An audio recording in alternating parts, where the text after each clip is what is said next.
Kannada camera official ಯೂಟ್ಯೂಬ್ನ ಸಮಸ್ತ ಎಲ್ಲ ವೀಕ್ಷಕರಿಗೆ ಮೊದಲಿಗೆ ನಮಸ್ಕಾರ. ಆ್ಯಂಡ್ ಈ ಒಂದು ವಾಹಿನಿಯ ಮುಖ್ಯ ಉದ್ದೇಶ ಏನಪ್ಪ ಅಂದರೆ, ನಾವು ಆರಂಭ ಮಾಡಿರುವಂಥದ್ದು ಕನ್ನಡಕ್ಕೆ ಕೊಡುಗೆಯನ್ನು ಕೊಟ್ಟಂಥ ಮಹಾನ್ ದಿಗ್ಗಜ ಕಲಾವಿದರ ಬಗ್ಗೆ ಸಾಧ್ಯವಾದಷ್ಟು ಮಾಹಿತಿಯನ್ನು ಕಲೆ ಹಾಕಿ ವೀಕ್ಷಕರಿಗೆ ಅರ್ಪಣೆ ಮಾಡ್ತಕ್ಕಂಥ ಕೆಲಸ. ಸೊ ಈ ವಾಹಿನಿಯಿಂದ ಸದಾಕಾಲ ಇದ್ದೇ ಇರುತ್ತೆ. ಆ್ಯಂಡ್ ಇವತ್ತು ನಾನು ಪ್ಲೇ ಮಾಡ್ತಾ ಇರತಕ್ಕಂಥ ವಿಡಿಯೋ ನಿಮಗೆಲ್ಲ ಗೊತ್ತೇ ಇದೆ. ರೆಬೆಲ್ ಸ್ಟಾರ್ ಅಂಬರೀಷ್ ಅಂದರೆ ಸೊ ಮಾತಲ್ಲಿ ತುಂಬ ಹೊರಟಿರುತ್ತೆ ಅವ್ರಿಗೆ, ಆದರೆ ಅವರ ಮನಸ್ಸು ಅದಕ್ಕೆ ತದ್ವಿರುದ್ಧವಾದಂಥ ವ್ಯಕ್ತಿತ್ವವನ್ನು ಹೊಂದಿದ್ದಂಥ ಒಬ್ಬ ಅದ್ಭುತ ಕಲಾವಿದರು. ಸೊ ಅವರು ಸಾಕಷ್ಟು ಡಾಕ್ಟರ್ ರಾಜ್ಕುಮಾರ್ ಸರ್ ಬಗ್ಗೆ, ಅವ್ರು ಮಾಡಿರ್ತಕ್ಕಂಥ ಚಿತ್ರಗಳ ಬಗ್ಗೆ ಒಂದಷ್ಟು ಎಕ್ಸ್ಪೀರಿಯನ್ಸ್ ಶೇರ್ ಮಾಡ್ತಾ ಇರ್ತಾರೆ ಒಂದು ಕಾರ್ಯಕ್ರಮದಲ್ಲಿ. ಬಹಳ ಅದ್ಭುತವಾಗಿ ಎಲ್ಲವನ್ನ ಹೇಳ್ತಾ ಇರ್ತಾರೆ ಅವರು.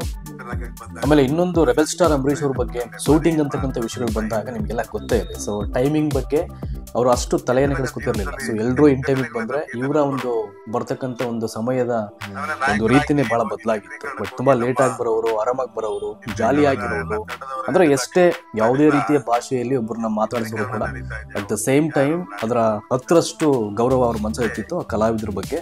ಅಂದ್ರೆ ಲೇಟ್ ಆಗಿ ಬಂದ್ರು ಕೂಡ ಶೂಟಿಂಗ್ ಸೆಟ್ ಅಲ್ಲಿ ಅವ್ರು ಕೊಟ್ಟಂತ ಪಾತ್ರವನ್ನ ಸರಿಯಾದ ರೀತಿಯಲ್ಲಿ ಅವರು ನಿಭಾಯಿಸ್ಕೊಂಡು ಹೋಗ್ತಾ ಇದ್ರು. ಅಂಡ್ ವೆರಿ ಇಂಪಾರ್ಟೆಂಟ್ಲಿ, ಈ ಒಡ ಹುಟ್ಟಿದವರು ಶೂಟಿಂಗ್ ಬಗ್ಗೆ ಅವ್ರು ಮಾತಾಡ್ಬೇಕಾದ್ರೆ ಲೇಟ್ ಆಗಿ ಬಂದ್ರು ಕೂಡ ಎಲ್ಲ ಒಂದ್ ಕಡೆ ಸಮ್ ವೇರ್ ಡಾಕ್ಟರ್ ರಾಜ್ಕುಮಾರ್ ಅವರೇ ಇವರು ಪರವಾಗಿದ್ರಂತೆ. ಅಂದ್ರೆ ಅಷ್ಟು ಆತ್ಮೀಯವಾದಂತ ಒಂದು ರಿಲೇಶನ್ಶಿಪ್ ಆಗಿತ್ತು ಅವ್ರಿಗೆ. ಆಮೇಲೆ ಬಹಳ ಪ್ರಮುಖವಾಗಿ ರೆಬೆಲ್ ಸ್ಟಾರ್ ಅಂಬರೀಷ್ ಅವರ ತಾಯಿಗೆ ಡಾಕ್ಟರ್ ರಾಜ್ಕುಮಾರ್ ಸರ್ ಅಂದ್ರೆ ಬಹಳ ಇಷ್ಟ ಅಂತ ಇದೆ. ಅದೊಂದು ಸ್ವಾರಸ್ಯಕರವಾದಂತ ವಿಚಾರ ಅದು.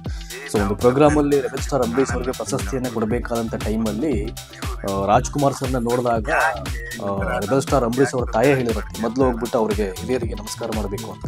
ಬಟ್ ಆದ್ರೆ ಅಷ್ಟೊತ್ತಿಗಾಗ್ಲೇ ಅಂಬರೀಷ್ ಮತ್ತೆ ರಾಜ್ಕುಮಾರ್ ಅವರ ಸ್ನೇಹದ ಬಗ್ಗೆ, ಆತ್ಮೀಯ ಸಂಬಂಧದ ಬಗ್ಗೆ ರಾಜ್ಕುಮಾರ್ ಅವರೇ ಸ್ವತಃ ಅಂಬರೀಷ್ ಅವ್ರನ್ನ ನೋಡಿದಾಗ ಅಲ್ಲಿಂದಾನೆ ಇವ್ರಿಗೆ ನಮಸ್ಕಾರ ಇವರು ಬೈದ್ರಂತೆ ಅಂಬರೀಷ್ ಅವ್ರನ್ನ. ಸೊ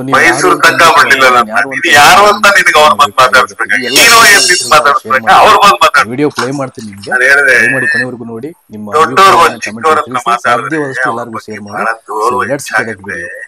ಅಕಸ್ಮಾತ್ ಕಾಣದೇ ಇದ್ರೆ ನನಗೆ ಅವ್ರಿಂದ ಗೌರವ ಹೊರಟೋಗ್ತಿತ್ತು. ಸುಮ್ನೆ ಗೊತ್ತಾಗಲ್ಲ ಯಾತಕ್ಕೆ ಕರ್ಕೊಂಬಂದೆ ನೀನ್ ಅಂತ.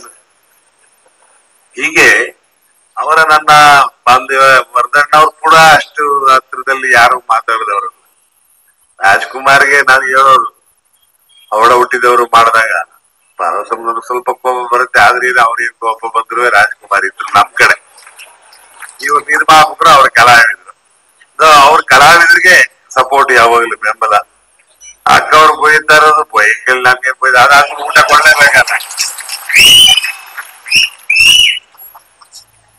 ನಾನು ಶೂಟಿಂಗ್ ಹೋಗ್ಬೇಕಾರೆ ಭಗವಾನ್ ಹೇಳೋರು, ನಾಳೆ ಬೇಗ ಬಂದ್ಬಿಡಪ್ಪ, ನಿಂದೆ ಮೊದಲನೇ ಶಾಟ್. ಯಾರ್ ಪಿಕ್ಚರ್ ರೀ ಇದು? ರಾಜ್ಕುಮಾರ್. ರಾಜ್ಕುಮಾರ್ ಪಿಕ್ಚರ್ ಅವ್ರು ತೆಗಿದ್ರು, ನಂದೇ ಯಾಕೆ ತೆಗಿದ್ರು? ಇಲ್ಲಪ್ಪ ನಿಂದೆ ಫಸ್ಟ್. ಇಲ್ಲ ಅವ ರಾಜ್ಕುಮಾರ್ಗೆ ಬಾಸ್ ಪಾರ್ಟ್ ಟೈಮ್ ಶೂಟಿಂಗ್ ಅಂದ್ರೆ ಎನಿ ಟೈಮ್ ಅನ್ನೋರು. ಅವರೇ ನಿರ್ಮಾಪಕರು, ಅವರೇ ಅಲ್ಲ. ನೀನ್ ಯಾರು ನಾ ಎನಿ ಟೈಮ್ ಬರ್ತೀನಿ ಹೋಗಿರಿ ಅಂತ ಹೊಡೋಬಿಡು.